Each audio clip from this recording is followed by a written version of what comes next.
Hi, I'm Thembi. I'm Jonathan. And today on How to Learn, we're going to be discussing an underrated skill. So you're thinking about skills that people don't always realise are skills. Absolutely. And therefore don't go about deliberate learning or practicing or whatever it might be. Yeah. That is really what I'm going to talk about. And what that skill is conversational skills. Okay. Now, I know it comes under the communication umbrella, but conversational skills is really something that's been at the top of my mind for quite some time now. And this includes listening. Active listening to people, but also being able to converse with people so you can build rapport. Build rapport. Build rapport. You see, I've just, because you told me this earlier, you've got to repeat people's words back to them. It's part of the conversational skills. Because that shows that you're actively listening to what I'm saying.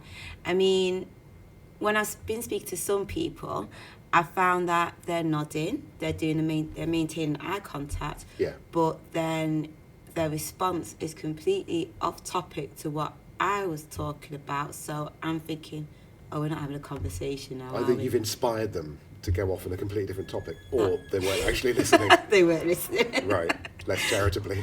Yeah. I mean, it's good to see the positive. Or how about when you're at meetings, and I find this absolutely hilarious, when the person's finished doing their presentation and there's a couple of questions. One person says a question and another person asks the same question and might just change one word, and then somebody else asks the same question. Yeah. And in my head I'm thinking, did you not listen to what person A just... They asked the same question. So that for me also, I find that a bit irritating, to be quite honest. And as a parenthesis, the same thing when people leave comments under articles or whatever, asking a question which has already been answered in the article. They clearly failed to read properly. So, reading skills is a sort of cousin of this, but yeah. Yeah, that's true. Reading, listening and speaking. So I guess one of the things why I say it's underrated is because we need to communicate regularly, we need to talk to people regularly, but I think the thing about active listening, that's what forms a conversation, that makes that conversation a lot more richer, but it also helps you build rapport. So when I'm thinking in the world of work, I've got a couple of stakeholders that I need to start speaking to, and how am I going to go about that? Yeah. And I thought, I don't actually know this topic area, so I've just been researching and finding out a bit more about the areas so I can have a conversation with them. And so I'm trying to upskill myself in a conversation with people. Yeah, but naturally you'd think about the topic. Mm-hmm. You wouldn't necessarily think about how am I going to approach the conversation and just sort of focusing on those skills. I know you've been reading a book, How to Talk to Anyone by Leil Lowndes. And you said it was good. Why do you think it was good?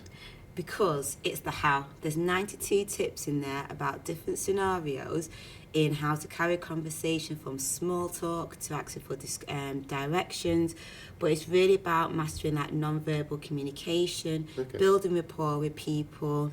Rapport. Yeah, I love building rapport. I think that's my buzzword, isn't it? I'm just going to talk about building rapport from now on. But is this a business book, or is it like anybody can pick it up? It's an anybody can pick it up book, but I think it sits under the business space. But a lot of the tips in there is just for everyday conversations, like what we're having now, where you're mirroring what I said. Just an everyday conversation on a podcast, the sort of thing you do. I mean, it does strike me that you start talking at the age of 1, say, ish. Yeah. When do you start listening? I mean, young children, babies even, very good at copying and mimicking. I don't know, when do you start actually consciously listening? Do children work on their listening skills? I'm not sure they do. I don't think they do. As a parent, I would say they don't. Apologies for my children listening to this. And it's maybe that book then is in the sort of same category as Dale Carnegie. That's another classic, isn't it? Classic book. Everyone should definitely read that book. I read it about 5 times. How to Win Friends and Influence People goes back to the 60s? Or Yeah. even earlier, but it's basically very relevant because it's about people and psychology. Exactly. And what we're seeing is, the bottom line is listen and then respond. Yeah. And the other 90 tips as well. And there's a whole load of that tips there. So we can put a link to that in the comments. Yeah. But I think that's a really powerful point. The skills we don't think about as skills, and we practice them every day, but we're not consciously practicing them. Exactly. So now, make a concerted effort, because there's a lot of resources out there that can help you enhance your communication skills and your conversational skills as well.